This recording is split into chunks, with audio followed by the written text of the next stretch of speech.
Parece que dejé de grabar. A ver.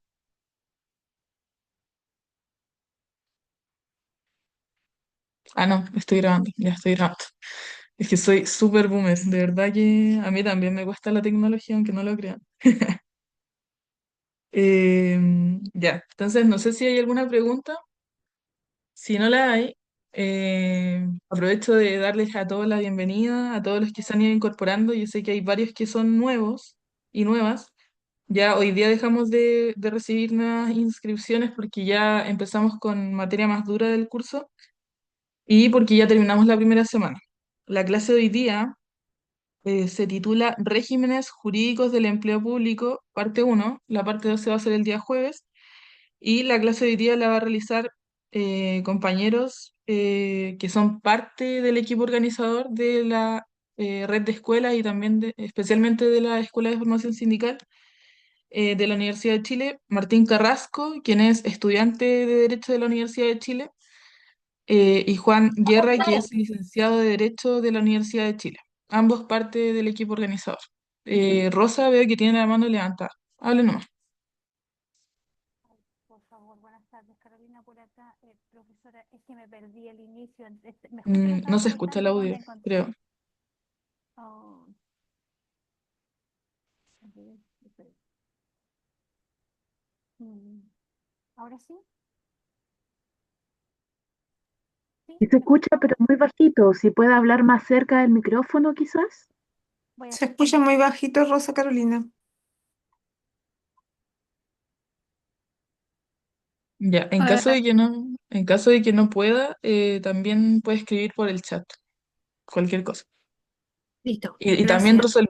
también resolviendo una pregunta del chat que dice que no puede acceder al material que yo les dije, es probablemente porque se inscribieron hace muy pocos días y no están en el grupo de WhatsApp. Yo voy a volver a mandar un correo reiterativo sobre el grupo, ojalá se puedan unir porque por ahí se da toda la información importante, ¿ya? Así que hoy día, ahora durante la clase lo voy a enviar. No sé si puedo hablar ahora sí. ¿Me escuchan ahora? Sí, ahora sí. Ya. Hola, disculpe, por favor, Mónica. Bueno, y a todos y a todas los presentes. Es que me conecté cuando ya había empezado la explicación de dónde saco el material y no me sé si estaban en el grupo de WhatsApp o de correo. Eso me gustaría, si antes que empiece el profesor, si es que pudiera. Ya lo voy a decir rápidamente. Eh, Aquí está el grupo de WhatsApp de ustedes. Se meten aquí a donde está el título del grupo, lo apretan y ahí les va a salir esto, que dice correo de la red, programa académico, le ponen leer más y le salen más links. Justificación de inasistencia y aquí clases y presentaciones. Cuando lo apretan, los va a llevar a esto, que es el cuadro donde vamos a ir subiendo en tiempo real todas las presentaciones y materiales. Ahí está, fecha de la clase, título de la clase, profesora o profesor que realice la clase, link del video de la clase, y aquí está el material, ¿ya? El material, la clase de la profesora Lucía Gaeta aún no se sube, pero la vamos a subir entre hoy día y mañana. Pero ven que ya está subida la clase número uno y el PPT, igual que el PPT de la profesora Lucía. Así que eso. Eh, bueno, para no quitarle más tiempo a los profesores, si queda alguna duda la pueden hacer al final. Le damos paso al régimen jurídico del empleo público, parte uno. Les doy la palabra. Sí, muchas gracias. Voy a compartir pantalla, ¿sí? No sé si me puedes dar la posibilidad.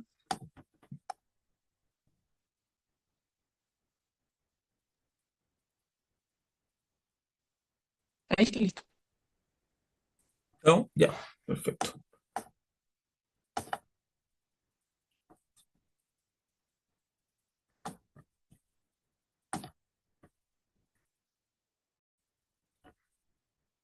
¿Se ve, no? Perfecto. ¿Se me escucha bien? ¿Sí? ¿No? Aún no se ve.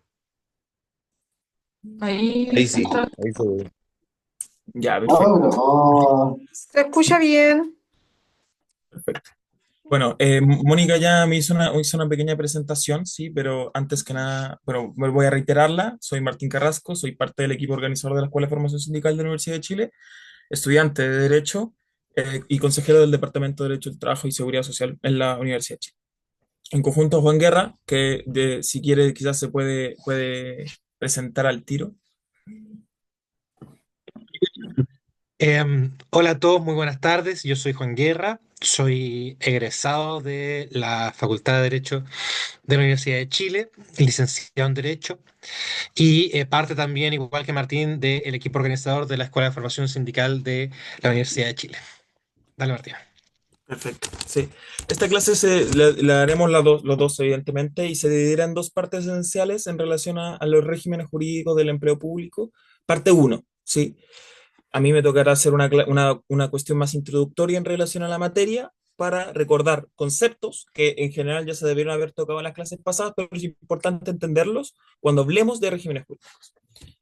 Pero para iniciar, y en general, eh, hay que comprender que esta clase está dividida en dos por una razón, ¿sí? Cuando hablamos de régimen jurídico es mucho lo que se puede decir, lo que se puede caracterizar, y en general el empleo público es gran la cantidad de normativa que se refiere, y especialmente la especial. Por lo mismo, que en particular se abordarán fundamentos del régimen jurídico del empleo público, y en concreto vamos a ver cuáles normas en general se revisan específicamente para los trabajadores del Estado, y que lógicamente sustenta el vínculo laboral particular característico del empleo público, diferenciado por supuesto del empleo privado. Esta clase tiene objetivos, sí, que pueden ver en pantalla, que es identificar los regímenes jurídicos aplicables al sector público, entender la diferencia esencial entre el trabajo honorario respecto al estatuto administrativo, constatar regímenes dentro y fuera del estatuto administrativo y distinguir entre trabajo honorario y otras clasificaciones. Estos son objetivos muy genéricos y se verán muchas otras temáticas también.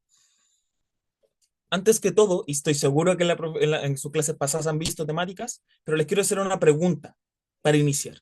¿Dónde se regula el trabajo? Pueden escribirlo por chat. La idea es hacer súper corto, me gustaría hacer un poco estas pequeñas intervenciones.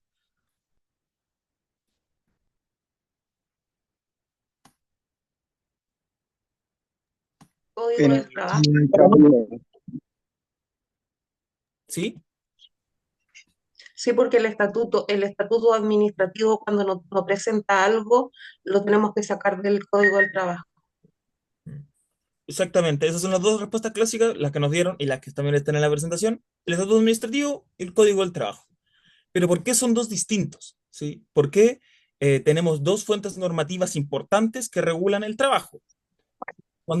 Y refiriendo un poco al planteamiento de la doctora Martínez, cuando hablamos del trabajo, nosotros no hacemos esta diferencia, cuando realizamos el trabajo, no hacemos esta diferencia jurídica entre qué clase de trabajo, entre qué parte del trabajo estoy ejecutando. Pasa lo mismo también, y esto lo adapto, por supuesto, porque la profesora no se refería en particular al empleo público, a esto. Cuando nosotros trabajamos, no hacemos la diferencia normalmente en qué régimen jurídico estoy asumido. Perfectamente yo podría realizar trabajos de limpieza en una empresa del Estado o en una universidad o en un colegio municipal o directamente en una empresa privada, realizando el mismo trabajo, y tendré diferente regulación. Me regularé de diferente manera. Tendré diferentes derechos. ¿Son diferentes trabajos? No necesariamente, pero sí estamos frente a diferentes formas de regular el trabajo. Y esto se diferencia a través de los regímenes jurídicos. Para manifestar un poco esta diferencia importante, clásico cuando pensamos en qué es cómo se regula el trabajo, pensamos en el Código del Trabajo. Pero, y aquí adjunté el artículo 1 del Código del Trabajo, que efectivamente en su primer inciso nos refiere a que aplica a las relaciones laborales entre empleadores y trabajadores que se regularán por el Código esencialmente y otras leyes. Estas no se aplicarán a funcionarios de la Administración del Estado, centralizada, descentralizada, el Congreso Nacional, esencia a funcionarios del Estado. Al tiro nos podemos dar cuenta que la gran norma que regula el trabajo, o al menos entre comillas, tiene una gran excepción, que son los funcionarios públicos. Esta excepción es muy, entre comillas, porque en el inciso siguiente nos dirán, no es que no se apliquen, sino se aplican cuando no hay norma específica y no haya contradicción. Entonces el Código del Trabajo igual se aplica al trabajo público, muy entre comillas, muy entre comillas, en el sentido de que es supletorio. antes de adentrarnos al régimen jurídico, a los regímenes jurídicos en general, estoy seguro que vieron un poco estas diferencias, pero es importante reiterarlo en particular cuando hablamos de régimen jurídico, la diferencia entre derecho público y derecho privado. En términos muy simples, sí, evidentemente, el derecho público es el que se encarga de las relaciones de los agentes públicos, ¿no? De los agentes del Estado, etc. El derecho privado es el que se encarga de regular las relaciones entre los agentes privados. Tienen diferentes relaciones, tienen diferentes regulaciones, diferente norma aplicable y se refieren a conductas distintas. En general, siempre hay muchas excepciones. ¿Por qué aquí en la presentación está en grande el principio de legalidad? Porque la forma de aplicar este principio es diferenciado cuando hablamos de derecho público y derecho privado. Y también es lo mismo cuando hablamos del empleo público. En el derecho público, yo solamente puedo realizar todo lo que la ley explícitamente se haya referido a que puedo realizar.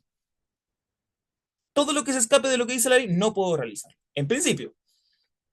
Mientras que en el derecho privado, yo puedo realizar, no puedo, puedo realizar todo lo que no esté expresamente prohibido. Cambiamos completamente la configuración a pesar de que es la aplicación del mismo principio. Pero ¿a qué quiero llegar cuando hablo de esta diferenciación? No, ahí está. Que este paralelismo también ocurre entre el trabajo público y el trabajo privado. Reitero, es muy entre comillas, porque estas diferenciaciones las hacen los juristas, ¿sí? En la práctica uno trabaja, y uno podría realizar el mismo trabajo y aún así estar en un trabajo público o un trabajo privado. También aquí hay una tabla comparativa muy genérica para diferenciar estas formas de regulación. Se entiende en general que el trabajo público tiene un interés general, ¿sí? Por algo funcional del Estado, que tiene una función específica, que cumple un rol específico, Congreso, Ministerio, etc. Colegios municipales, universidades del Estado, etc. Mientras que el trabajo tiene un interés privado, son relaciones individuales de las personas. El derecho del trabajo, se supone, que es una rama autónoma del derecho civil, ¿sí? Que es el derecho de las relaciones privadas. Porque se refiere a eso, las relaciones laborales entre privados, en general. La forma de ingresar es distinta, ya que el trabajo público, como les dije, aplica el principio de legalidad, se realiza en las condiciones y en las formas que la ley establece, y solamente en ellas, en base a una serie de principios. Mientras que el trabajo privado se supone que se aplica la contratación libre, es un término que se ocupa en nuestra legislación y lo doctrinalmente hablando me refiero a los abogados cuando discuten, ¿no? Esto es muy entre comillas porque cuando partimos de la base de una relación de subordinación y dependencia, como es el trabajo, contratación libre podría ser no un término muy adecuado. Cómo terminan estas relaciones también es distinta. Si tienen procedimientos, volvemos a lo mismo. Solamente se puede realizar lo que la ley establece y por ende hay procedimientos legales que se tienen que cumplir como la ley lo establece. Los sumarios, ¿sí? De hecho, varias clases más específicamente nos referiremos a los sumarios. Mientras que el trabajo privado es distinto, ¿sí? Es la regulación del Código de Trabajo, el despido, que tienen que tener causales, el finiquito, etcétera, y otras instituciones muy comunes que son propias del trabajo regulado en el Código del Trabajo. Uy, perdón. Más adelante. Ahí ya. El derecho aplicable también es distinto, y esto ya quiero relacionarlo un poco más con el régimen jurídico, que aún no tocamos ese concepto propiamente tal.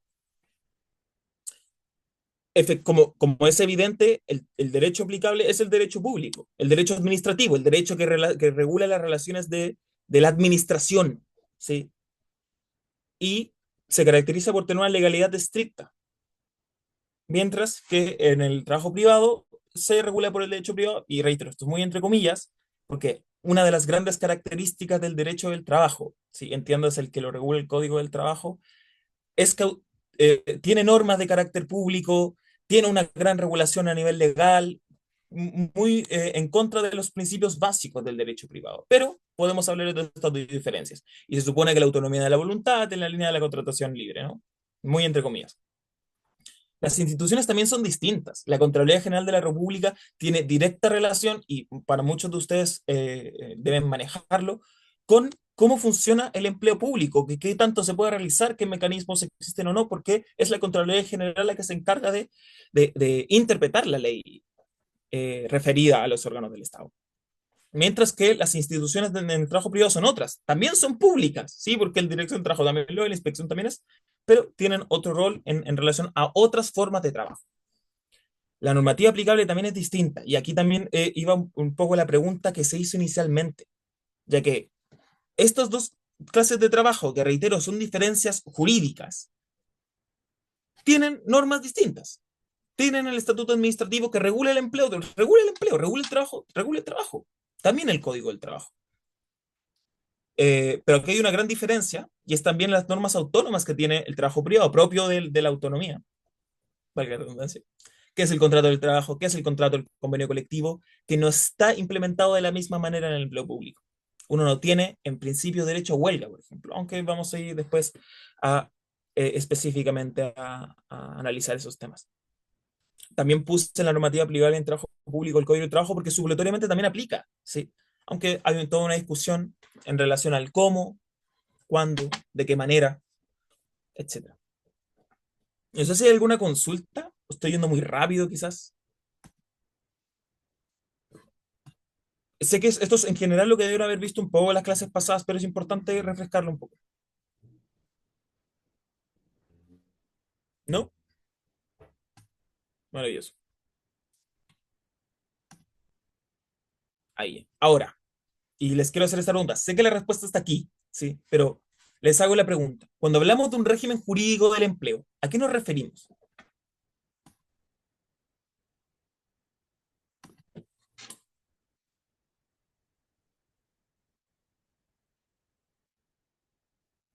No sé si alguien quiere aventurarse con una respuesta.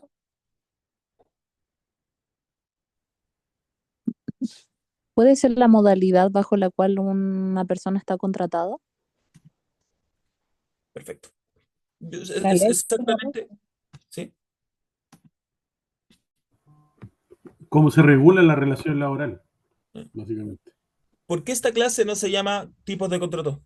¿Por qué no se llama, bueno, en general, en esta clase de cursos en materia privada, ¿no? Se suele llamar así esta clase, contenido del contrato, clases de contrato, pero es porque no estamos frente a esa institución propiamente tal, ¿sí? El régimen jurídico en general, ¿no? Sin el apellido empleo, es un conjunto coherente de normas, principios e instituciones que determinan una realidad social. Esto no nos dice nada. Es muy genérico y cualquier cosa es régimen jurídico. Y también la aplicación del contrato del trabajo, también estamos frente a un régimen jurídico específico, porque estamos también frente a un conjunto de normas coherentes, principios e instituciones. Pero en uno es el Código del Trabajo, como norma principal, ¿no? El convenio colectivo, norma autónoma, pero también es ley para las partes. El contrato de trabajo, etcétera. Pero cuando hablamos del empleo público, estatuto administrativo, normas especiales, ¿sí? Lo que dice la Contraloría también, pues eso es obligatorio, y efectivamente estamos frente a normas de orden público, ¿no? Aunque de hecho en ambos casos suelen ser, al menos cuando no comparamos el Código del Trabajo. Pero esto tiene un apellido, ¿sí? Esta clase. Porque no simplemente hablamos de un conjunto de normas, principios e instituciones que regulan una realidad social, no, estamos hablando de un conjunto coherente de normas, principios e instituciones que regulan el empleo. Y frente a eso, se van a diferenciar dos términos genéricos que van muy en la línea de todo lo que se ha comentado aquí, que es el régimen jurídico del empleo privado y el régimen jurídico del empleo público, que ese es el que nos importa para esta clase. Y este particularmente es el conjunto, de nuevo, sé que he sido muy reiterativo, pero importa entender esto en la teoría el momento en que lo aplicamos. Cuando alguien trabaja, sea un empleo privado, una empresa, o para el Estado, o para un colegio, no lo sé, uno no se suele hacer estos cuestionamientos, porque no es evidente el ojo humano, porque uno no hace esta diferenciación, trabaja.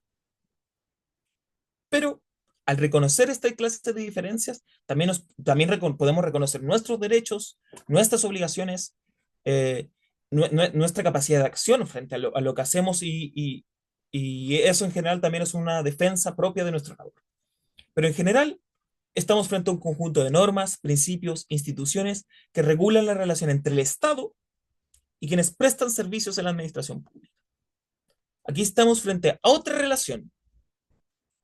Anteriormente, y también como van a recordar en el artículo 1 del Código del Trabajo,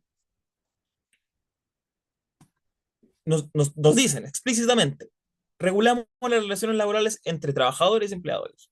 ¿Sí? No me acuerdo si son esos los términos, pero aquí estamos frente a otra relación, que es el Estado contra quienes prestan servicios en el Estado. ¿Sí? A diferencia del régimen privado, esta relación no se basa en un contrato libremente pactado, sino en una relación estatutaria impuesta por ley. Y de nuevo vamos a lo mismo. Está el principio de legalidad, como yo solo puedo realizar lo que la ley me dice que puedo realizar. Y esto también se manifiesta en el empleo. Ya que esto tiene un objetivo, ¿no? Como en la teoría del cumplimiento de funciones públicas esenciales, que se tienen que regir por una serie de principios, se supone que eso es lo que está realizando el empleo público.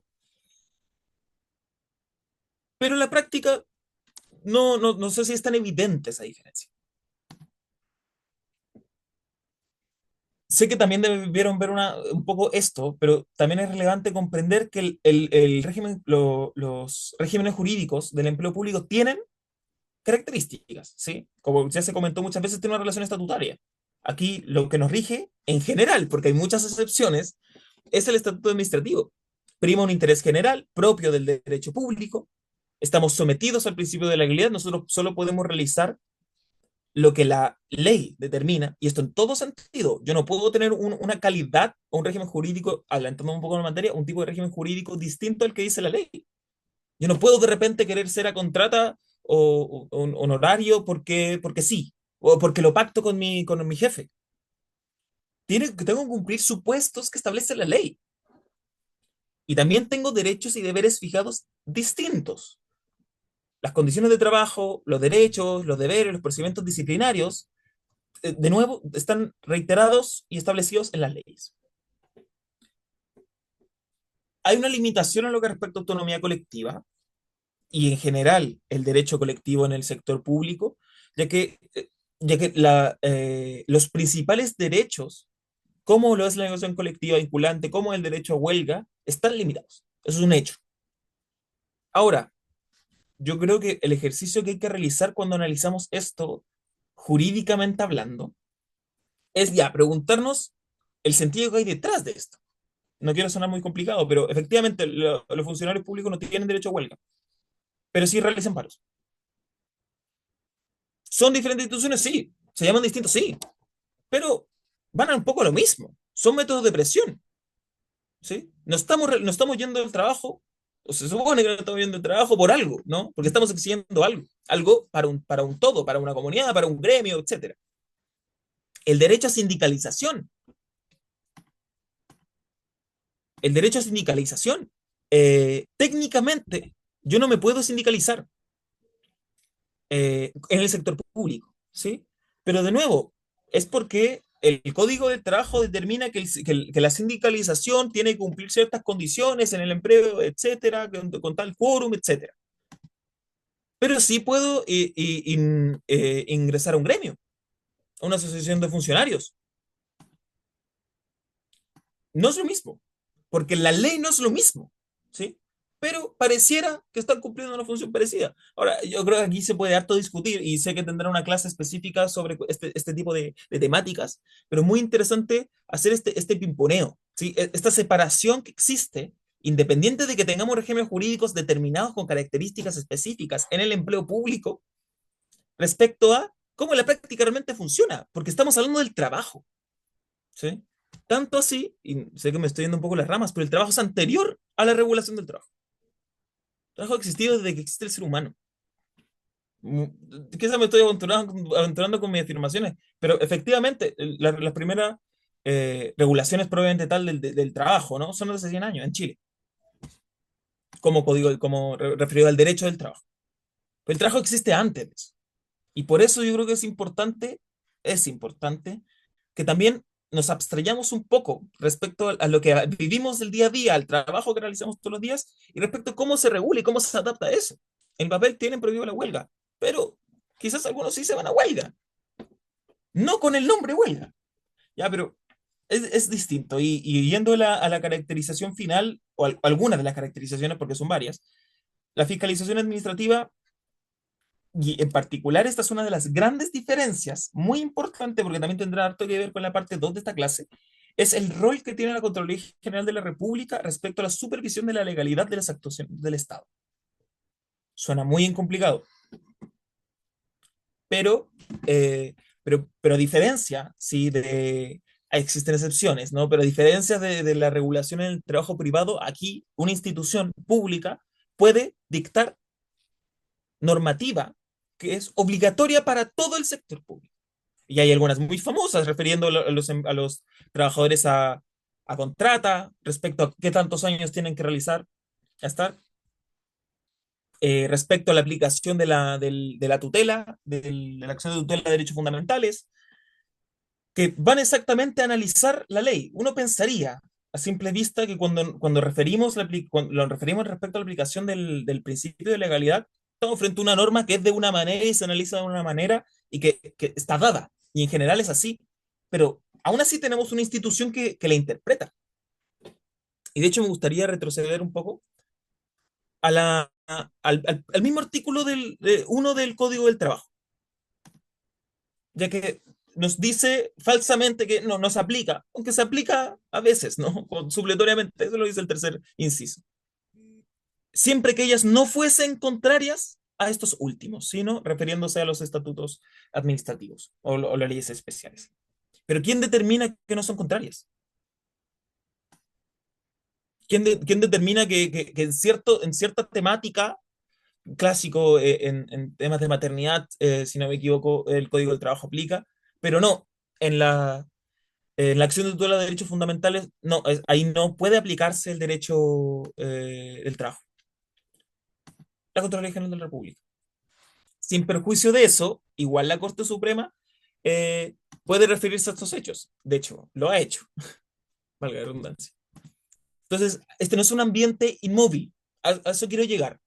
Independiente de que los regímenes jurídicos tienen esas características, ¿no? Apuntar a un interés general, apuntar a una relación estatutaria definida, no siempre están así. Y aún así estamos en un ambiente que está en constante evolución. Pero para esto quiero llegar a otro punto, que estamos frente a una regulación distinta. El estatuto administrativo es distinto, existen normas especiales que son distintas. El empleo público en Chile no se regula en el Código del Trabajo, entre comillas, sino por el conjunto de normas específicas que configuran un régimen jurídico distinto. El núcleo de este régimen es el estatuto administrativo, pero existen múltiples estatutos especiales para diferentes sectores del aparato estatal. Propio también a las diferencias, es un poco fantasioso creer que podremos regular todas las relaciones de toda la administración en un simple estatuto. Es complejo. Cuando hablamos del derecho público, cuando volvamos a lo mismo, solo puedo realizar lo que la ley me diga que puedo realizar. Súper complejo cuando tratamos de juntar muchas funciones distintas en el Estado, en el aparato administrador, más bien para hablar un tema más genérico. Y aquí hay muchos ejemplos. En lo que respecta, por ejemplo, el Estatuto de Atención Primaria de Salud Municipal, el Estatuto Docente, clásica diferencia. Los SFAM, los centros de salud, el Estatuto del Personal de Gendarmería, Estatuto del Ministerio Público, funcionarios del Poder Judicial, etc. ¿Todos son funcionarios del Estado? Sí. ¿Todos son empleos públicos? Sí, también. Pero se regulan de forma distinta, entre comillas.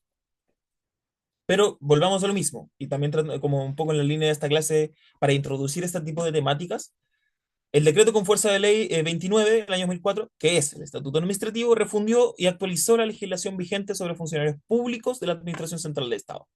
Reconoce, en general se reconoce el Estatuto Administrativo y se regulan condiciones de empleo de trabajadores de planta, contrata, que desempeñan funciones en ministerio, subsecretaría, intendencia, gobernación y general de servicios públicos. Es muy complicado comprender o más bien analizar todas estas normativas especiales. Son muchas, como pueden ver aquí, todas tienen sus particularidades. Pero en general, en lo que respecta al estatuto administrativo, podemos encontrarnos cómo ingresa, cómo ingresamos, ¿no? El ingreso a la administración, los derechos de los funcionarios, las remuneraciones, feriados, licencias, los deberes, ¿no? El deber de la prioridad, el cumplimiento de la jornada, la confidencialidad, obediencia jerárquica, la responsabilidad administrativa, que se establecen causales de sanción, un poco también todas estas líneas de las diferencias que se comentaron al inicio de esta tabla comparativa. Aquí en general se regulan.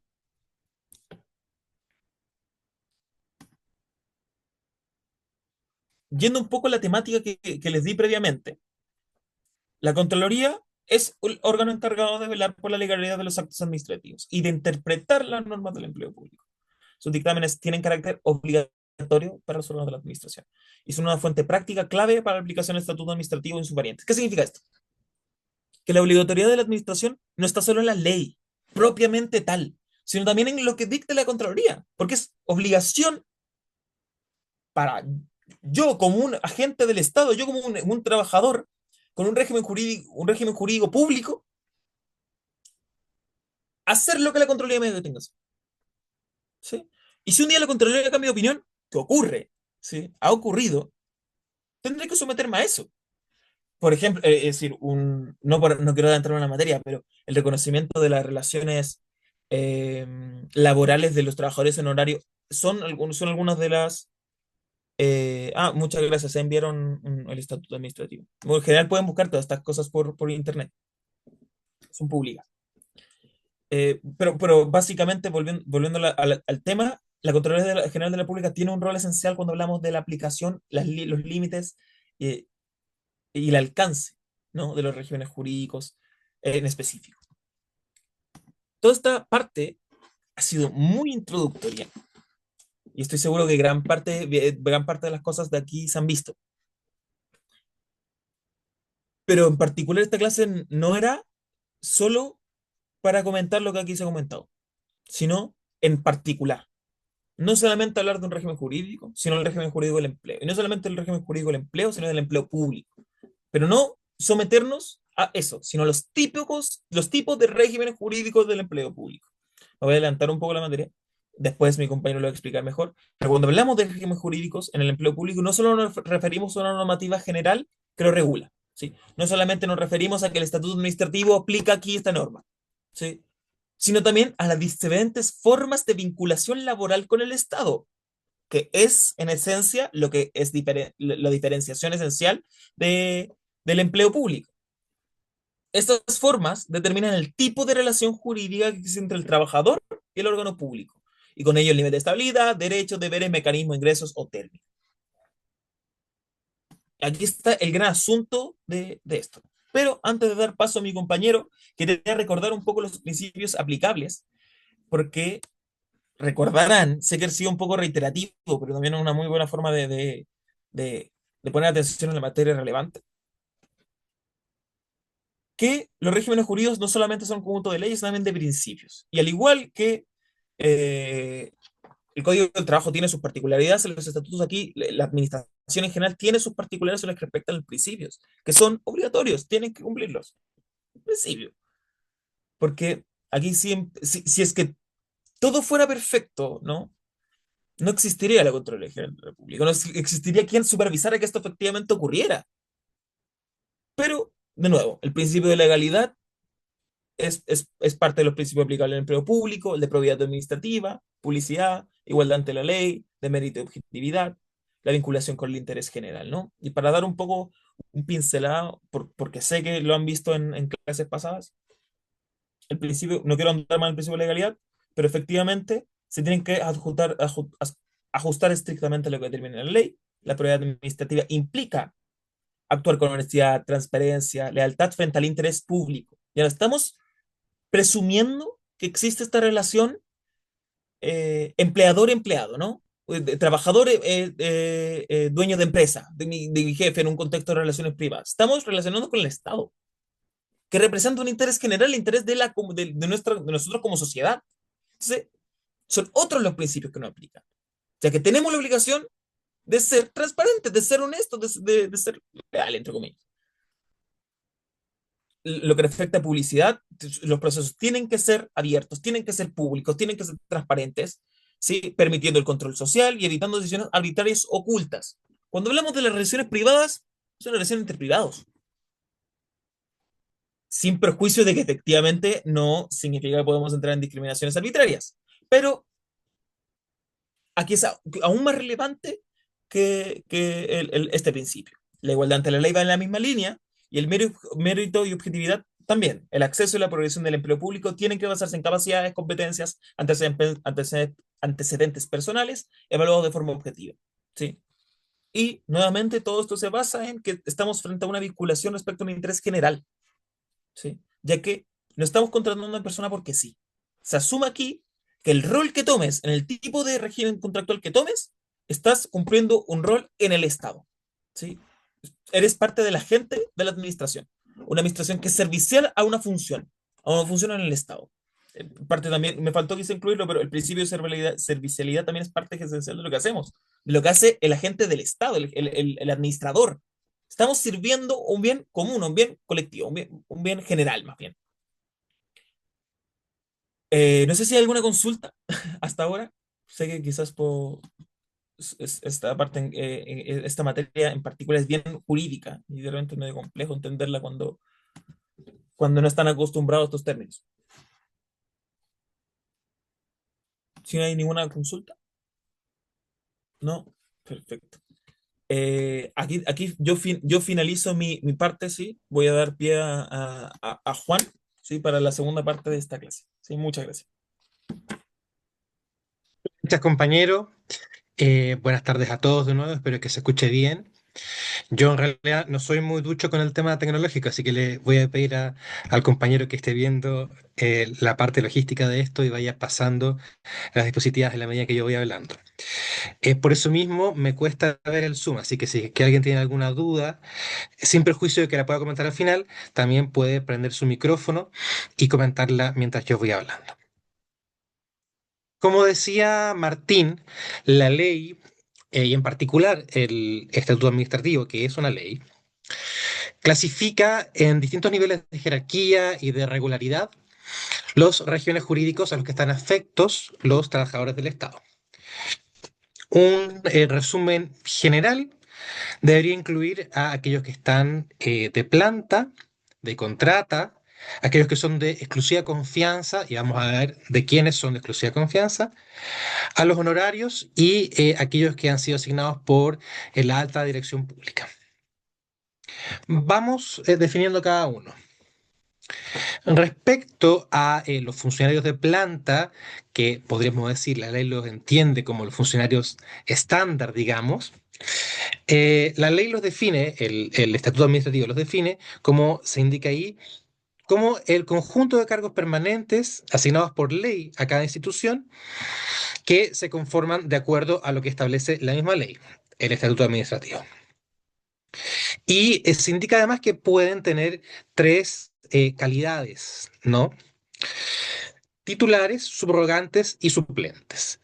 Y estas calidades dependen de la regularidad y del momento en el que ejercen sus funciones como funcionarios públicos. De forma general, porque insisto, la ley tiene un mayor desarrollo de esto, son funcionarios titulares aquellos que ocupan, y la ley ocupa este término, en propiedad un cargo que antes de ellos estaba vacante. Bien, luego vienen los suplentes. Los funcionarios de planta suplentes son aquellos designados para ocupar aquellos cargos vacantes y que por cualquier circunstancia no pueden ser ejercidos con propiedad por el titular, ¿no? Y esto se mueve en un rango de entre 15 días y 6 meses, es decir, el suplente es suplente cuando el titular no va a poder ejercer su función en un lapso no inferior a 15 días ni superior a 6 meses. No sé si me explico. Y la última categoría que indica la ley son los subrogantes, dentro, insisto, de este universo de funcionarios de planta, que son aquellos que desempeñan este cargo por el solo ministerio de la ley, es decir, cuando la ley indica, cuando el titular o suplente están impedidos de desempeñarlo. Es decir, de forma coloquial, son los que parchan, ¿no? Dentro, insisto, de los funcionarios de planta. Pero lo importante de esta categoría de funcionarios de planta del personal, y aquí me voy a repetir, es que son de carácter permanente, ¿no? Que están permanentemente considerados como parte de las operaciones del servicio o del ministerio o de la institución pública de la que se trate.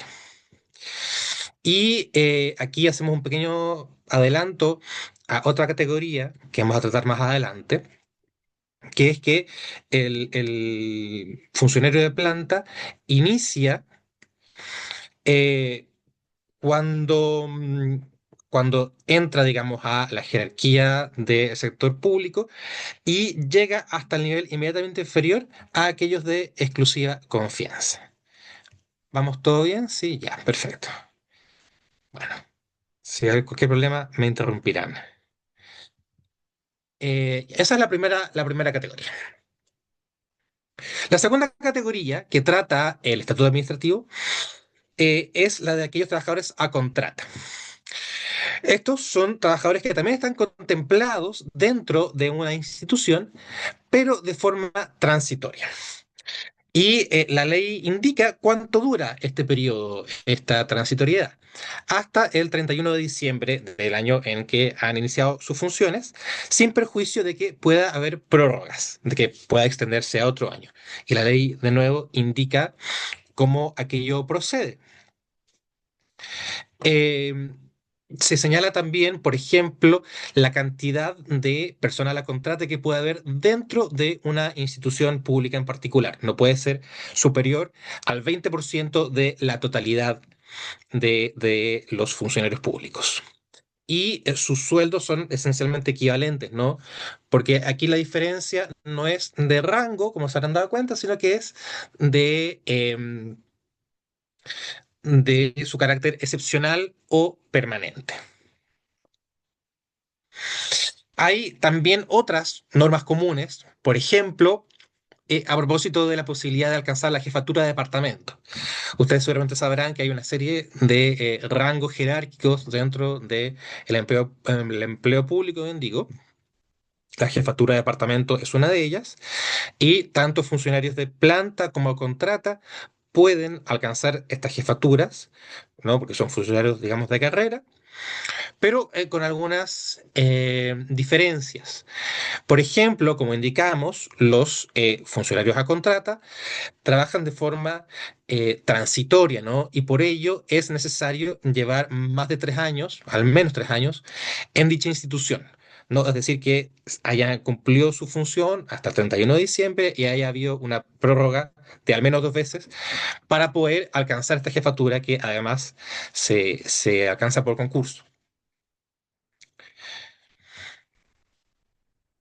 Una tercera clasificación de los funcionarios que trabajan en el sistema público son los honorarios. El trabajo honorario también está definido en el Estatuto Administrativo, a pesar de que no lo regula más allá como sí lo hace con los trabajadores de planta. Y aquí se añade una cuestión esencial para entender quién trabaja en horarios, que se indica en la ley que deben ser aquellos que realizan labores accidentales que no son las habituales de la institución.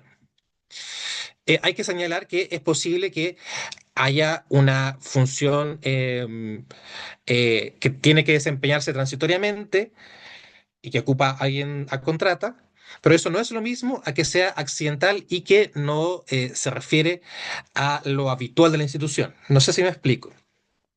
Una cosa es la transitoriedad y otra cosa es la habitualidad y las labores accidentales. El problema acá, o la característica que tiene este tipo de trabajo, el trabajo honorario, es que sus normas aplicables no son directamente las del Estatuto Administrativo, sino que se entiende que la administración del Estado en sus múltiples tentáculos, digamos, ¿no? Sus ministerios, sus departamentos, todos sus servicios públicos, ha contratado a una persona en carácter, digamos, muy entre comillas, independiente, ¿no? Se entiende que se lo ha contratado por sus habilidades técnicas o profesionales, y de hecho la ley se refiere a ellas, pero no en principio a través de un vínculo de subordinación y de dependencia. Eh, Esta es la primera gran diferencia, ¿no? Y por ello es que no se regula su trabajo en el estatuto administrativo, sino que se regula específicamente en el contrato que han hecho las partes y de forma supletoria en el Código Civil, que es el encargado de normar contratos entre privados de forma muy genérica.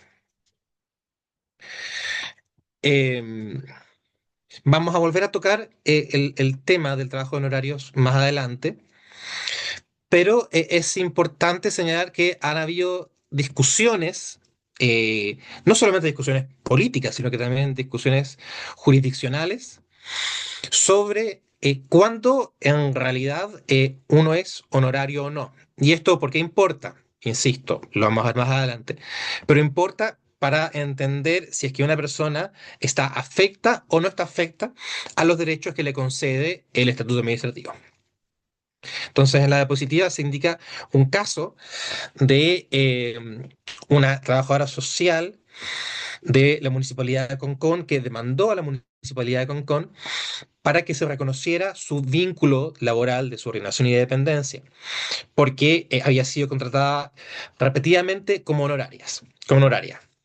Y en aquel caso, el caso llegó hasta la Corte Suprema, y la Corte Suprema, a través de lo que se llama un recurso de unificación de jurisprudencia, que tiene como fin, digamos, establecer un precedente para los siguientes casos similares, indicó, y voy a citar: la normativa aplicable a una persona natural contratada bajo la modalidad de honorarios por organismos del Estado en atención a si las funciones desplegadas corresponden o no a los requisitos de contratación en cuanto a cometidos específicos del artículo 4 del Estatuto Administrativo para funcionarios municipales, y si éstas se han ejecutado bajo índices de subordinación y dependencia. Es este elemento de la subordinación y la dependencia lo que debe determinar cuál es la normativa aplicable, ¿no? Y por lo tanto, si es que en realidad estamos hablando, ¿no?, de un verdadero trabajo honorarios o de un trabajo en el sector público afecto a los otros regímenes que hemos ido conversando. Ahí les debería aparecer un pequeño cuadro, un resumen en la siguiente. Martí. Fantástico, muchas gracias. Un cuadro resumen de estas tres modalidades de trabajo público que hemos conversado. No, en la planta, insisto, hay un carácter permanente, se es parte de la adaptación. En el trabajo a contrata no se es parte, perdón, se es parte de la dotación, pero es de carácter transitorio. Y en el de honorarios, ahí definitivamente no se es parte de la dotación. Las dos primeras modalidades, como vimos, se regulan de forma expresa en el estatuto administrativo respecto a sus derechos, a cómo subir en el escalafón jerárquico. En los trabajos honorarios esto no es así, y esto también está expreso en el estatuto. Se dice que se regula según el contrato, no según el texto. Y está el tema de subordinación y dependencia que comentábamos antes.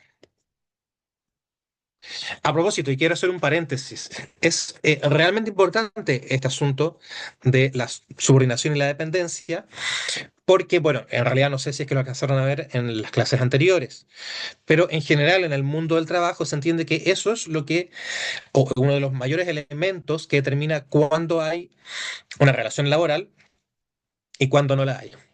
Y seguramente es más fácil pensarlo con un ejemplo, ¿no? Si es que yo voy a un médico particular, le digo que tengo un problema de salud, le pido que me haga exámenes y me ayude a sentirme mejor. Ahí hay en su forma más pura, una relación, digamos, entre iguales, ¿no? Yo pido algo, el médico lo hace a cambio de un pago. Y yo, en general, no le digo al médico cómo tratarme, qué examinarme. Él sabe cómo funciona, él sabe cuándo abre la consulta, ¿no? Ese es escenario número uno. Escenario número dos, y estoy haciéndolo muy estereotipado, pero para que se note, ¿no? Escenario número dos puede ser el, no sé cómo se llamará, pero ya, un gran inversor de McDonald's que contrata a un cabro de 20 años para vender hamburguesas. Ahí evidentemente hay un vínculo de dependencia y subordinación porque uno toma órdenes directas, más o menos directas, del otro. Eh, el empleador es el que determina cuándo trabajar, cómo que se tiene que vestir, un montón de cosas que en la primera relación que veíamos no se regulan. Saliendo de ese paréntesis, vamos a continuar con este desglose de cargos, de regímenes, sí, mejor dicho, de regímenes jurídicos dentro del sector público. Y Juan, vamos a continuar con los cargos de exclusiva disculpa, confianza, que son disculpa que te aquellos... interrumpa, pero hay alguien con la mano levantada. Juan Carlos Miranda. ya, sí, Juan Carlos. Sí, perdón, tenía una consulta. Mira, lo que pasa, bueno, todo en realidad.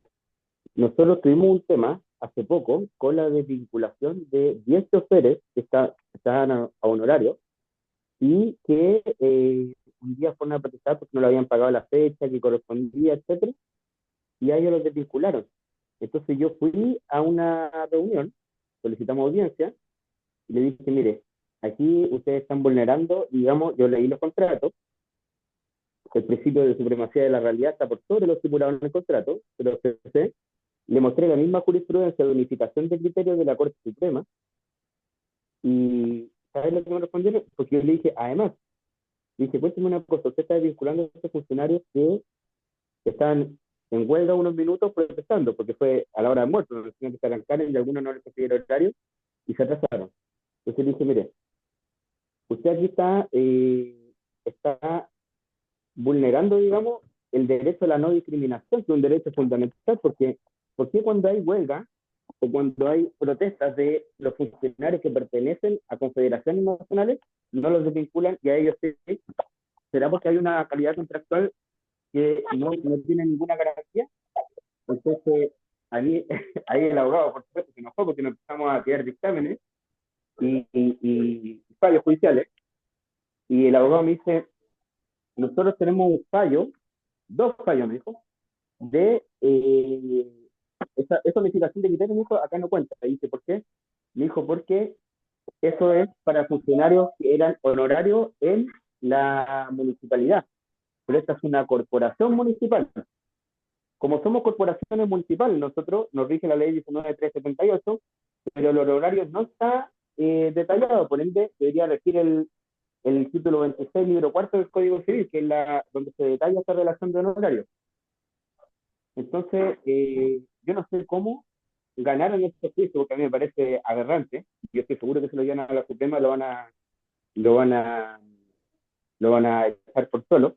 Pero lo que nosotros hicimos en este momento también, escalamos esta situación y la llevamos también al Consejo Municipal. El Consejo Municipal en votación unánime nos apoyó y reintegraron algunos choferes, al otro le ofrecieron la oportunidad, pero encuentro que hay una diferencia de criterio bastante grande cuando se es corporación municipal, por ser una entidad privada, que no nos da el carácter a nosotros de funcionarios públicos, y cuando se trata de una municipalidad propiamente tal. Entonces, ahí está un poco mi inquietud.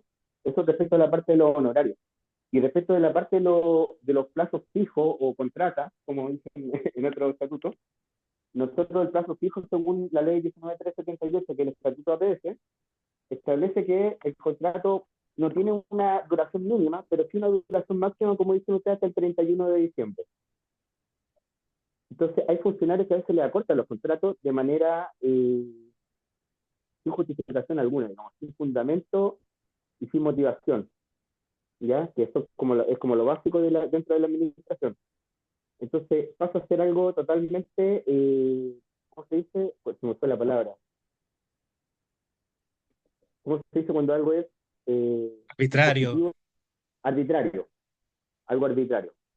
Entonces, pero no está regulado en nuestra ley. Al no estar regulado, nos pueden decir, claro, son distintos contratos. Pues. Uno del contrato del 2024, el otro el del 2025, el otro el del 2026. Y como la ley no establece un mínimo, yo lo puedo hacer de la fecha que quiera. Entonces yo no sé si hay alguna forma de argumentar eso. Eso es lo que yo creo que me pueden decir, porque no lo he preguntado tampoco, pero me ocurre que es la respuesta que me van a dar. Es la respuesta que quizás yo daría desde el otro lado. Sí, Eso, bueno, respecto a la resolución de este tipo de conflictos, me imagino que lo van a ver en las clases siguientes.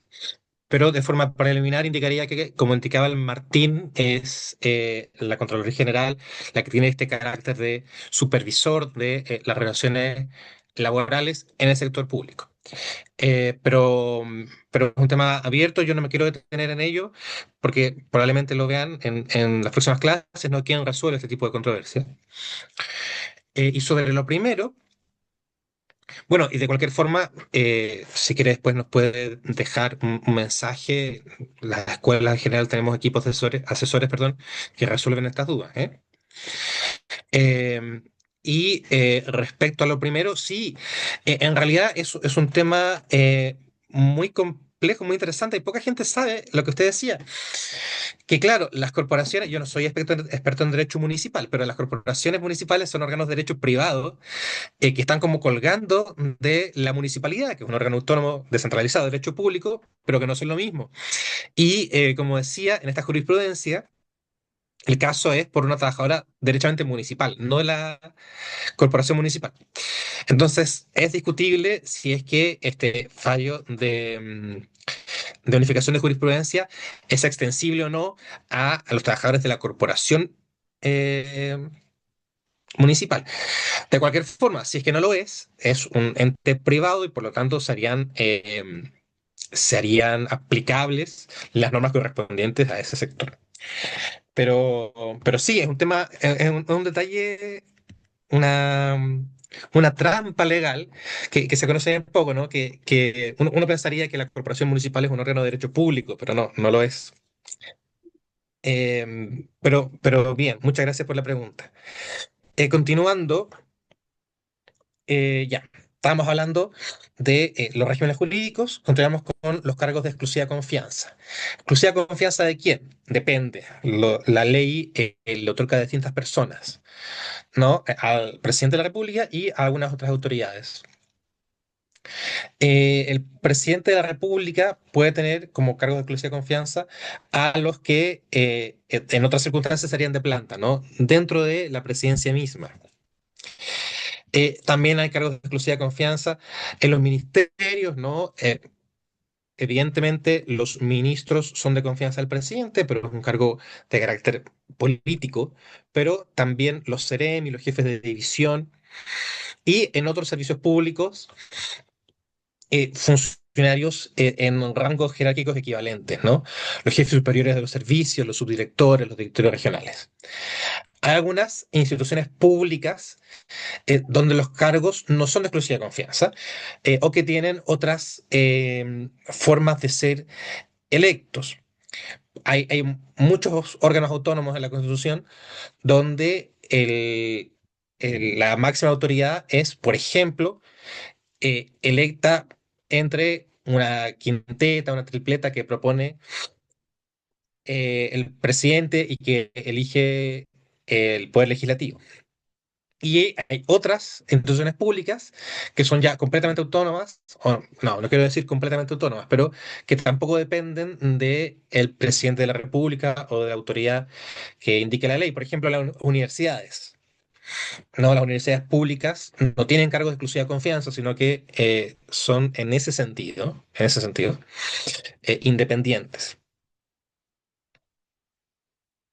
Y continuando con estos cargos, digamos, de mayor jerarquía, están aquellos que se otorgan por la alta dirección pública. El sistema de la alta dirección pública fue estrenado en el 2003 y ha sufrido una serie de modificaciones, pero básicamente se orienta a otorgar profesionales competentes en sus, va a sonar redundante, pero en sus respectivas funciones, eh, en un esfuerzo por quitarle este cariz político a algunos cargos de alta jerarquía, ¿no? La idea es que las personas que tienen una gran capacidad técnica, no necesariamente política, sino que técnica, ocupen ciertos cargos de importancia. Y de hecho uno puede buscar, y hay, no me acuerdo cuál es la página en este momento, pero uno puede buscar ofertas de trabajo de alta dirección pública y hay en, no sé, Seremía X de X región, pero lo importante es que no todos los cargos de jerarquía superior a planta o a contrata son de origen político, sino que también los hay de origen técnico, para los cuales se postula y se concursa.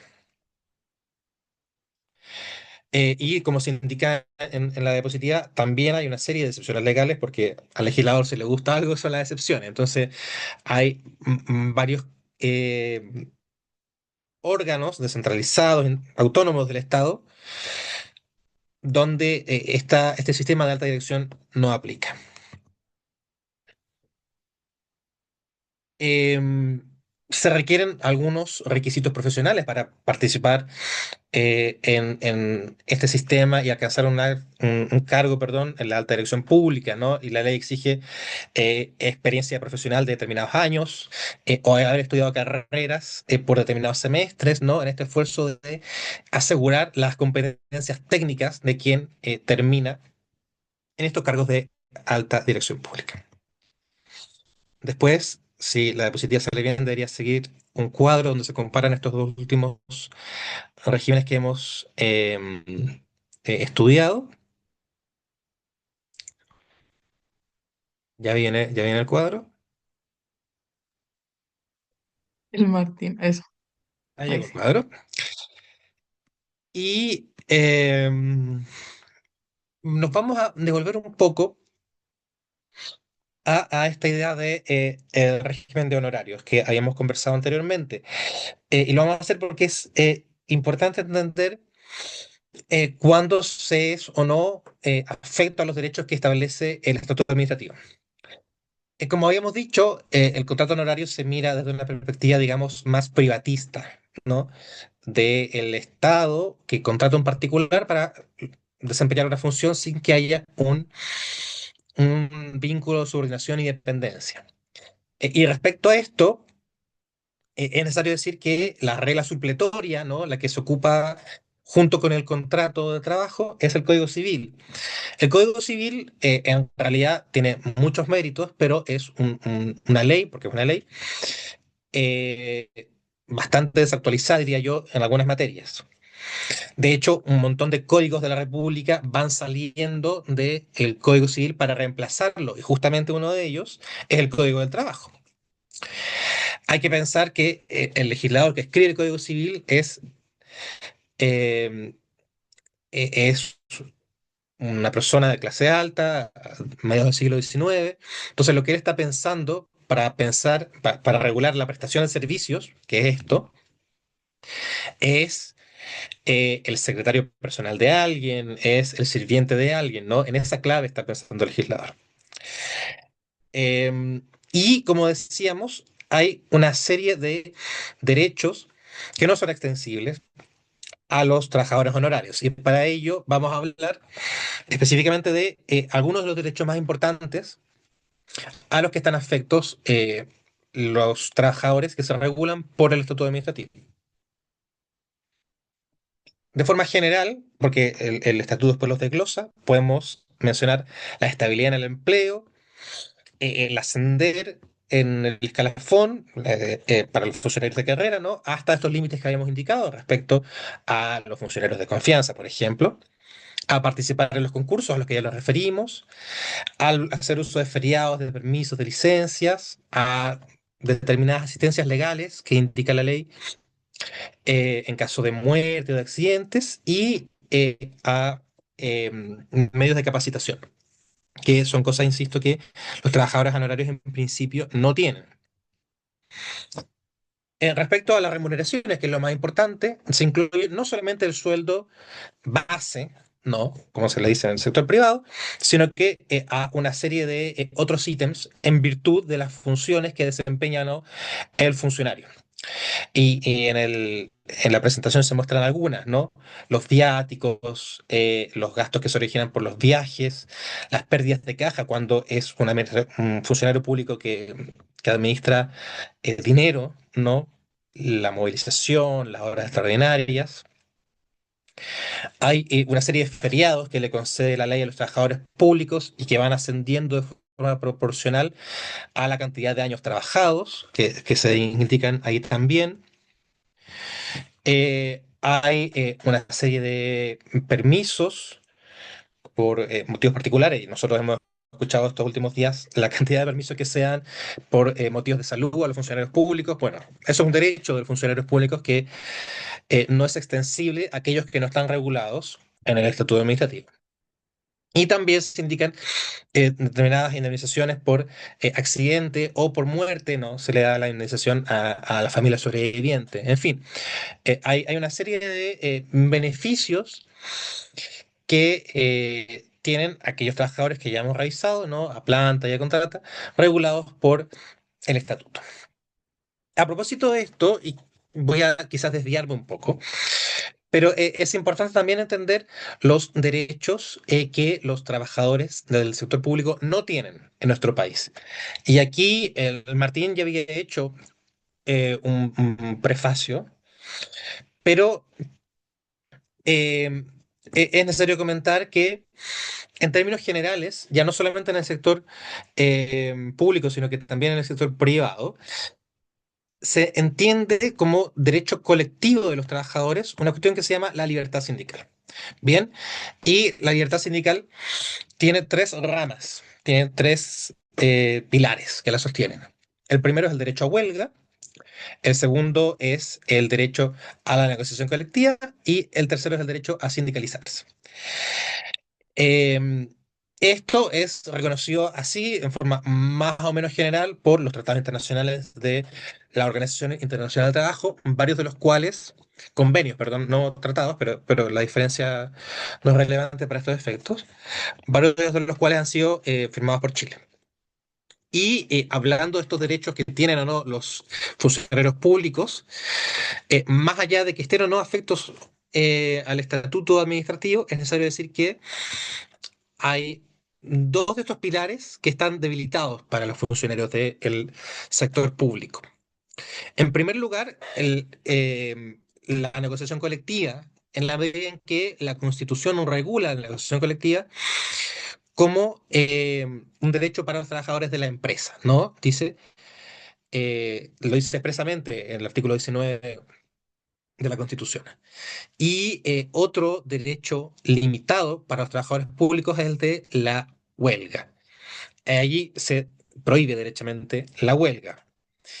El único derecho colectivo del trabajo que está reconocido en la Constitución y en la ley es el derecho a organizarse, ¿no? Y hay leyes que habían comentado más atrás en la clase respecto a cómo los funcionarios públicos pueden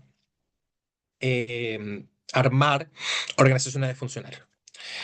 Yo sé que esto ya lo conversó el Martín, pero a propósito de los derechos que tienen los trabajadores públicos, me parece importante decir aquellos derechos que no tienen formalmente, porque ya sabemos, como dijo el Martín, que los trabajadores públicos igual se van a huelga, en los hechos negocian colectivamente, pero es importante darle el trasfondo normativo también.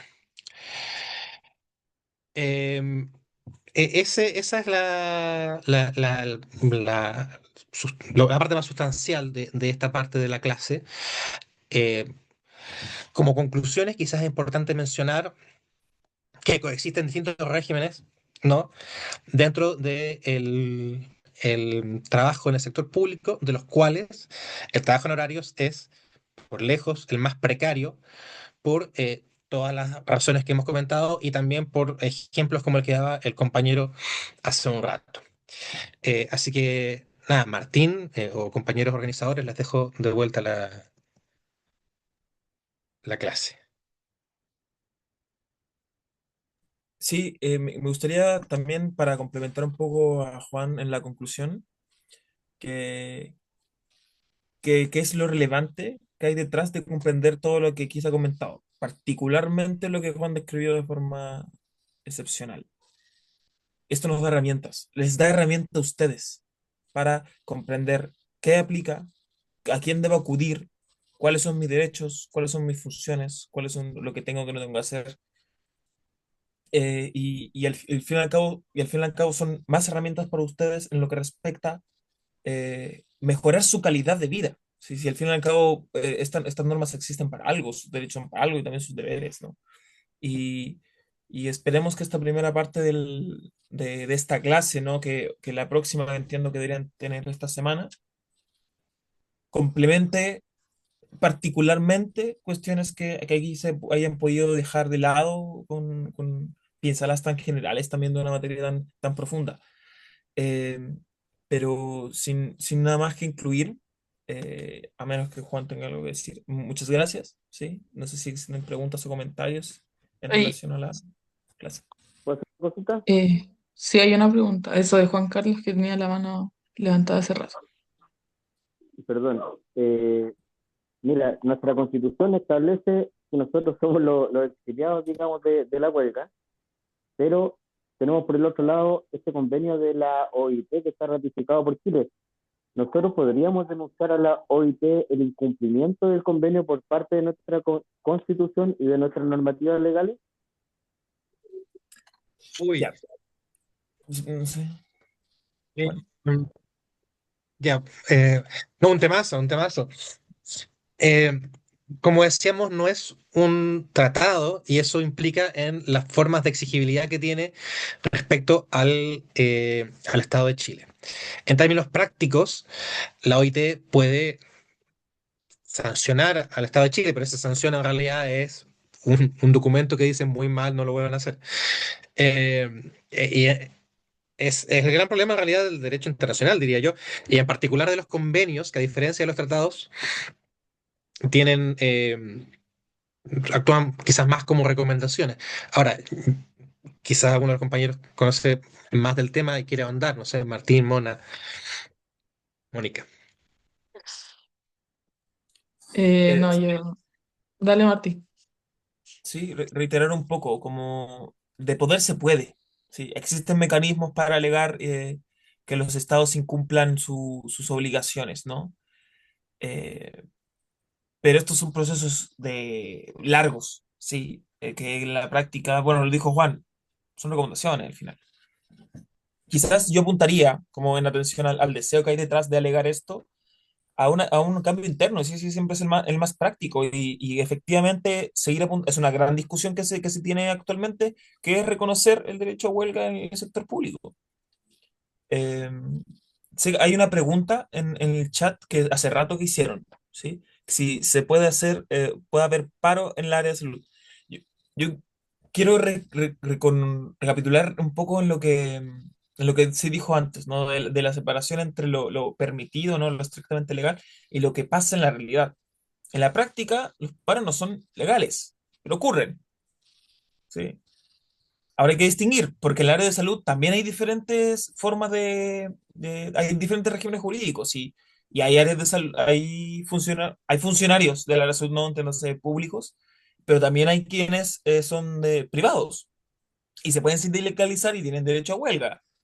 Eh, Ahora hay normativas distintas, ¿sí? Y particularmente, pero en la práctica nunca ha estado permitido un paro, pero ocurren igual. Y en ese sentido, sí, podrían haber en la área de salud paros. Mm. Hay otra persona con la mano levantada. Roberto Toledo. Sí, hola, muchas gracias. No, yo quería hacer un comentario sobre el tema de los regímenes, de los distintos regímenes como del sector público, por decirlo de una manera, que se comentó el tema del Poder Judicial. Bueno, yo soy funcionario judicial, trabajo en el Juzgado de Letra Cauquenes, y precisamente una de las discusiones que tenemos como gremio, como escalafón de empleados, porque hay tres escalafones, el de empleados, que es como donde no están los jueces y la jefatura. El de la jefatura es el secundario y el primario son los jueces, ministros y relatores de corte. Es que principalmente nosotros no tenemos un estatuto que nos regule. Tenemos un par de artículos en el COTR, en el Código Orgánico de Tribunales. eh, Tenemos algún tema supletorio con el estatuto administrativo, pero muy poco, porque en general se nos regulan mediante autoacordados que emanan de la Corte Suprema, con la famosa acta, autoacordados que no tienen fuerza de ley. Por lo tanto, si bien o sea, discutible que puede ser una fuente del derecho a la jurisprudencia emanada, pero no es ley. Por lo tanto, el principio de legalidad ahí se vulneraría de cierta forma, porque el autoacordado va a cambiar dependiendo de la composición del Pleno de la Corte Suprema y claro, pasa lo mismo con la ley, pero la ley es una Cámara de Diputados elegida soberanamente quienes hacen la ley. A la Corte Suprema la ciudadanía no participa en la elección de los miembros del Pleno de la Corte Suprema, por lo tanto, al menos lo que se discute como funcionarios judiciales es que al no tener un régimen que nos establezca legal, no tenemos un estatuto que ordene a los funcionarios o al escalafón de empleados principalmente, hay una vulneración permanente porque nuestra relación laboral es cambiante. Por ejemplo, teníamos ahora un tema del Acta 19 que permitía que los titulares pudieran hacer contratas sin perder, de mejor grado, sin perder su calidad titular. Y eso el Pleno la quiso cambiar, ahí se presionaron para que quedara stand-by, sobre todo por el tema del caso Hermosilla, como el cuestionamiento que tuvo la Corte Suprema, pero cosas así pueden pasar y van a seguir pasando, y al menos ese es como lo que quería comentar, porque que nosotros como funcionarios judiciales no tenemos un estatuto y que nos rigen autoacordados que no tienen una fuerza de ley. Gracias. Quizás para complementar un poco, uno de los grandes problemas que existe detrás del derecho público en general es que este está muy obsoleto, ¿sí? En el sentido de que efectivamente solo podemos actuar en los términos en los cuales la ley lo determina. La profesora Camacho se refería un poco a los funcionarios a contrata y cómo funciona, ¿no?, el régimen jurídico que hay detrás de esto, en un contexto, bueno, lo decía ahí, en un contexto en el cual funcionaba de esa manera, donde efectivamente los funcionarios a contrata eran escasos, respondían a situaciones particulares, pero hoy en día tenemos funcionarios de ese estilo que tienen años trabajando en esa situación. El gran problema que hay detrás de estas regulaciones a nivel público, ¿sí?, del empleo público, es que el trabajo cambia, pero la norma sigue igual y eso se evidencia en diferentes niveles, ¿no? No sé si hay otra consulta. Falta una persona y le doy la palabra a María. Michael, que tenía la mano levantada hace rato. Sí. Hola, buenas noches a todas y todos. Mi nombre es Miguel Capetillo, yo soy del Sindicato de Artilleros y Maestranza de la Armada. Nosotros por ley nos regimos por la ley del sector privado, eso es el Código de Trabajo, ¿ah? Pero no tenemos derecho a negociación colectiva ni a huelga, de acuerdo al mismo Código de Trabajo. Pero nosotros negociamos, no terminamos con un instrumento colectivo, eso pasa a los instrumentos individuales, pero negociamos colectivamente, de hecho vamos a empezar a negociar este mes. Pero también tuvimos una huelga de 53 días, en la cual después de terminar la huelga, la empresa nos despidió trabajadores que participaron activamente en la huelga. Nosotros nos fuimos a demanda y al final la Corte, tribunales determinó que tenían que reingresar los trabajadores, demandamos por derechos fundamentales y hicieron que reingresaran los trabajadores. Bueno, el juez dio a los que querían irse que se fueran y los que querían volver, volvieron. Esto fue el 2013, de los cuales todavía están trabajando porque fueron reincorporados. Entonces, a pesar que la ley pueda decir que no se debe hacer, en lo hecho al final lo vamos haciendo igual. Eso es como comentario. Sí, Muchas muy de gracias. acuerdo, muy de acuerdo. Y está bien que sea así, que negocien igual. Sí. Pasando a María, ahora sí. Gracias, Mónica. Hola, buenas noches a todas y a todos. Mi nombre es María Gabriela y soy funcionaria dirigente del sector público y creo que dentro de tu resumen que hiciste, Martín, que es lo último que me quedo, creo que tú diste y apuntaste en la temática importante que hoy día nos afecta a todas y a todos. Es que los textos que nos regulan hoy día son leyes antiguas, que sí han tenido algunas modificaciones, pero no son suficientes para lo que tenemos hoy en día en la actualidad, tanto en el sector público como privado. Y hoy día nuestros compañeras y compañeros que están en contratos honorarios son los más vulnerados en sus derechos porque no se les reconoce el vínculo. Y nosotros que trabajamos en salud conocemos perfectamente que no son casos fortuitos o es esporádico que van a hacer un trabajo. Tenemos honorarios 5 años haciendo una función con horario cumpliendo una eh, em, horario normal de un planta o de un contrata en calidad de honorario. Entonces, la verdad es que si no hacemos modificaciones con relación a modificar nuestro estatuto administrativo o todas las leyes que nos regulan, si bien es cierto, la Contraloría sugiere que se hagan cambios, pero más allá, seguimos teniendo los funcionarios a honorario camuflados en un código del trabajo que no se les reconoce sus derechos fundamentales como corresponde. Y creo que dentro, me quedo con lo que tú dijiste, que creo que nuestras leyes hoy día están un poco obsoletas y creo que las mejoras deben ser el, que nuestras personas que nos representan en diputadas y diputados puedan hacer y senadores puedan hacer cambios profundos a la normativa vigente y que creo que desde allí vamos a hacer las mejoras que realmente necesitamos las y los trabajadores del sector público. Y con relación a lo que planteaban los compañeros, si bien es cierto, nosotros sí hacemos paro, pero los funcionarios de salud o usamos el término movilización. Los funcionarios nos encontramos movilizados porque como no tenemos derecho a huelga o al paro es ilegal, usamos la frase movilizados en cierta forma porque al final todas tus movilizaciones son consensuadas dejando un 25% en los puestos laborales para no interrumpir la continuidad de los establecimientos públicos.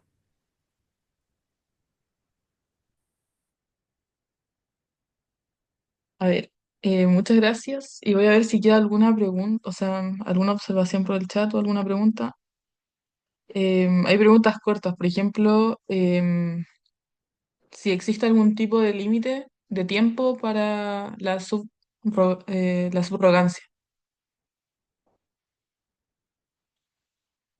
No sé si quieren responder. Ya.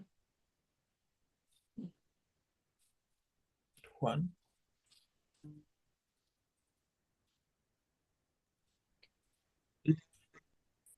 El estatuto no lo indica. El estatuto no lo indica, pero como decíamos, es, digamos, la última ratio para ocupar un empleo público. De cualquier forma, yo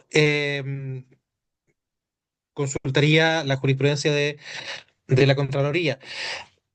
Entendiendo que el trabajo suplente implica un reemplazo al titular a partir de una imposibilidad de 15 días, yo diría, pero aquí me estoy aventurando, que ese es el límite, ¿no? Entre la subrogancia y la suplencia, 15 días. Pero, pero es una cuestión que yo, si quiere, podemos investigar más a fondo y enviar una respuesta por los canales que tiene esta coordinación. Ya estando en la hora, vamos a hacer la última pregunta que es de Nicolás Toro. Gracias, hola a todos, gracias por la clase. Quería hacer una consulta muy cortita, me quedan súper claros los regímenes jurídicos que vimos acá del empleo público, sin embargo, no entiendo bien por qué hay algunas instituciones del Estado, como la que yo trabajo, que es la Dirección General de Aeronáutica Civil, que se rige la mayoría de los funcionarios por el estatuto administrativo, pero hay algunos funcionarios que están contratados mediante Código del Trabajo. En particular, nosotros somos 5.400 funcionarios aproximadamente y hay 90 que están contratados por Código del Trabajo. No sé cuál es el motivo, si teniendo todos esos regímenes que acabamos de ver, que podrían estar contratados honorarios o de algún otro modo. Yo tendría que ver los detalles concretos del caso, pero eh, a priori diría que, bueno, es posible que el Estado contrate empresas para realizar determinadas funciones. Eso pasa muchas veces, por ejemplo, en una municipalidad que se externaliza el servicio de limpieza, de recogida de basura. Entonces es posible que la Dirección General de Aeronáutica Civil externalice funciones a una empresa privada y que esa empresa privada se regule por el sector privado, no por el código. Pero claro, quizás habría que conocer mejor el caso en particular para entender por qué no están regidos por el estatuto. Gracias.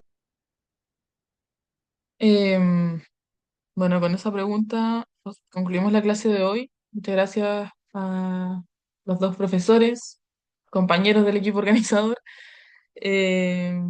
Muy buena clase y gracias a todos por su participación, por las intervenciones y por estar allí nuevamente. Les recuerdo que ya se cerró el periodo para postular a la red de escuelas. Sin embargo, no todos están en el grupo de WhatsApp. Se va a enviar nuevamente el link hoy día por correo a todos los que se hayan postulado hasta hoy día, ¿ya?